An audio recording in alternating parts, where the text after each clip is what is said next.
Ash here reporting live for TOTT News. It's day one of the G20 Peoples Summit, including a People's Convergence from the 12th to the 14th of November and the People's March on the 15th of November. There's a lot of workshops and discussions happening here in Brisbane in response to the G20, and I'm outside of the Uniting Church, where inside today there have been a number of discussion panels.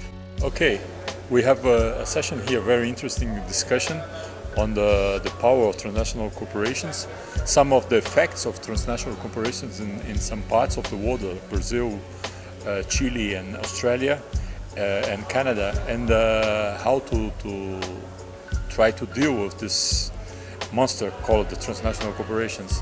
So we are having some discussions on international campaigns on how to do that, and we also have now in space, because the United Nations Human Rights Commissions open a year of discussion on how to create some binding regulations to transnational corporations, and this is being discussed on that level.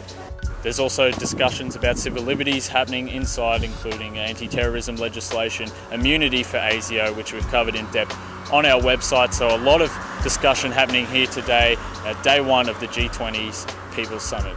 I think every time a precedent is allowed to be set, especially if it's for one particular section of the population, it sets a precedent for all of us.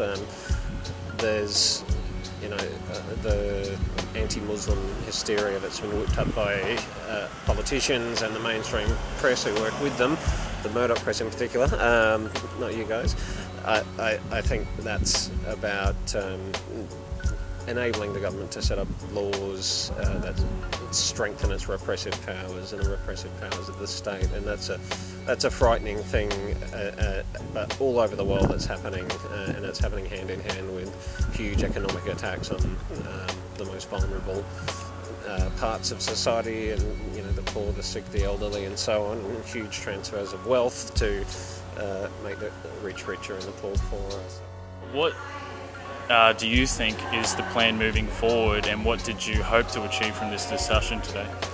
Well, there are many different ways going on at the international level at this point. We are putting this focus on the Human Rights Commission, because we think that under this umbrella, human rights, we can involve many different issues, including labor, human rights directly, environment and other issues. But you have to keep in mind that we are also having this general discussion on the erosion of the budgets through the transnational, that move shift the profits to some fiscal paradises and then do not pay their taxes. So this is another discussion that's going on, and even the G20 is discussing that under the umbrella of PEPs. I think we're facing a really frightening situation in terms of civil rights in Australia, civil liberties.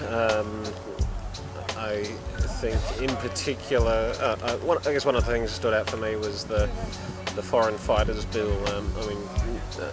Amongst various concerns at the moment, powers to ASIO to use coercive and all sorts of tactics to achieve their so-called intelligence objectives, including commission of crimes and entrapping people, and it's all quite frightening, and I think it needs to be opposed and resisted.